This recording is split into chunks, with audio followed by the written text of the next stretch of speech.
आप लोगों का इतना सारा प्यार और सपोर्ट के लिए तहे दिल से धन्यवाद। मेरे चैनल को लाइक शेयर सब्सक्राइब जरूर करें अगर कहानी पसंद आती है तो।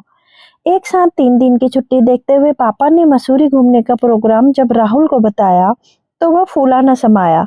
पहाड़ों की रानी मसूरी में चारों तरफ ऊंचे ऊंचे पहाड़, उन पर बने छोटे छोटे घर, चारों ओर फैली हरियाली की कल्पना से ही उसका मन रोमांचित हो उठा। राहुल की बहन कमला भी पापा द्वारा बनाए गए प्रोग्राम से बहुत खुश थी। पापा की हिदायत थी कि वे ही 3 दिन का भरपूर इस्तेमाल कर एंजॉय करेंगे, एक मिनट भी बेकार न जाने देंगे। जितनी ज्यादा जगह घूम सकेंगे घूमेंगे। निश्चित समय पर तैयार होकर वे नई दिल्ली रेलवे स्टेशन पर पहुंच गए। सुबह पौने 7 बजे शताब्दी एक्सप्रेस में बैठे तो राहुल काफी रोमांचित महसूस कर रहा था। उसने स्मार्टफोन उठाया और साथ की सीट पर बैठी कमला के साथ सेल्फी क्लिक की। तभी पापा ने बताया कि वे रास्ते में हरिद्वार में उतरेंगे और वहां घूमते हुए रात को देहरादून पहुंच जाएंगे। फिर वहां रात में ऑफिस के गेस्ट हाउस में रुकेंगे और सुबह मसूरी के लिए रवाना होंगे। यह सुनकर राहुल मायूस हो गया। हरिद्वार का नाम सुनते ही जैसे उसे सांप सूंघ गया। उसे लग रहा था सारा ट्रिप अंधविश्वास की भेंट चढ़ जाएगा। यह सुनते ही वह कमला से बोला, सिट यार, लगता है हम घूमने नहीं तीर्थ यात्रा करने जा रहे हैं। हाँ पापा, आप भी ना। कमला ने कुछ कहना चाहा लेकिन कुछ सोचकर रुक गई। लगभग 12 बजे हरिद्वार पहुंचकर उन्होंने टैक्सी ली जो उन्हें 2-3 जगह घुमाती हुई शाम को गंगा घाट उतारते और फिर वहां से देहरादून उनके गेस्ट हाउस छोड़ देती है। राहुल ट्रिप के मजे में खलल के आहत चुपचाप चला जा रहा था। शाम को हरिद्वार में गंगा घाट पर घूमते हुए प्राकृतिक आनंद आया, लेकिन गंगा के घाट असल में उसे लूट खसोट के अड्डे ज्यादा लगे।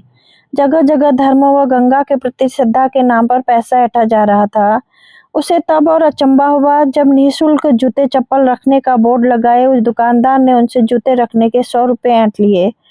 इस सब से उसके मन का रोमांच काफूर हो गया, फिर भी वह चुपचाप चला जा रहा था। रात को वह टैक्सी से देहरादून पहुंचे और गेस्ट हाउस में ठहरे। पापा ने गेस्ट हाउस के रसोइये के जरिए मसूरी के लिए टैक्सी बुक करवा ली।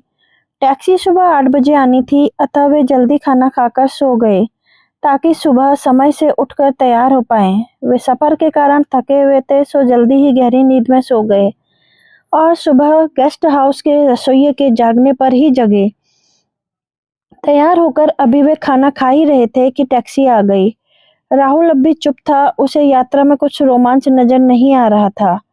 टैक्सी में बैठते ही पापा ने स्वभावानुसार ड्राइवर को हिदायत दी, भाई हमें कम समय में ज्यादा जगह घूमना है, इसलिए भले ही 200-400 रुपए फालतू ले लेना, लेकिन देहरादून में ही हर जगह घुमाते हुए ले चलना।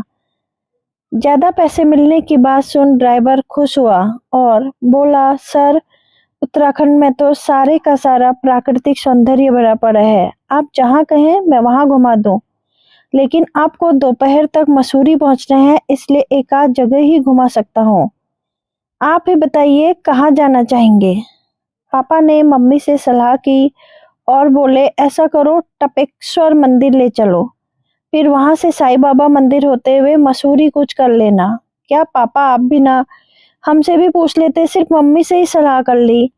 और हम क्या तीर्थ यात्रा पर हैं जो मंदिर घुमाएंगे। कमला बोली। तभी नाराज होता हुआ राहुल बोल पड़ा, क्या करते हैं आप पापा, सारा ट्रिप की वॉट लगा दी, बेकार हो गया हमारा आना।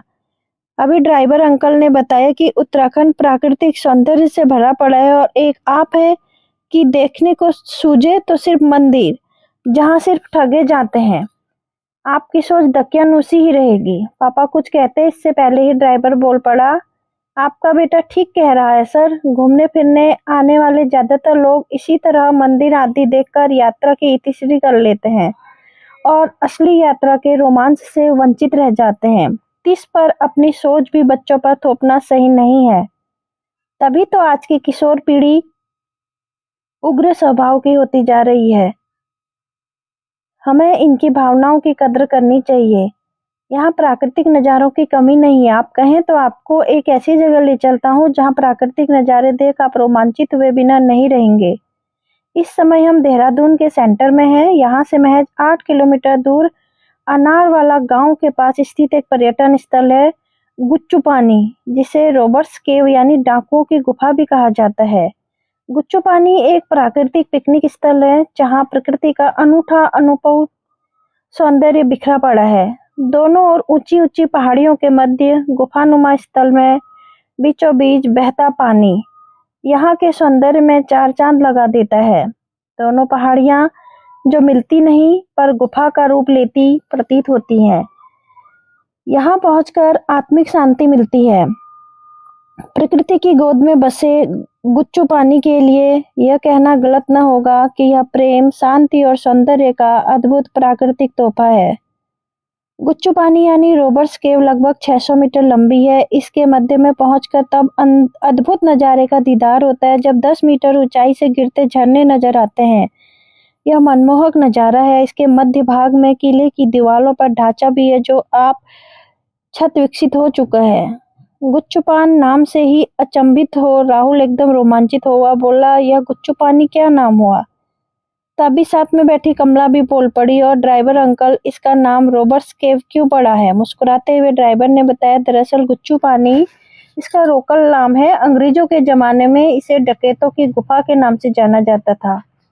ऐसा माना जाता था कि उस समय डाकू डाका डालने के बाद छिपने के लिए इस गुफा का इस्तेमाल करते थे। सो अंग्रेजों ने इसका नाम रॉबर्ट्स केव रखा दिया।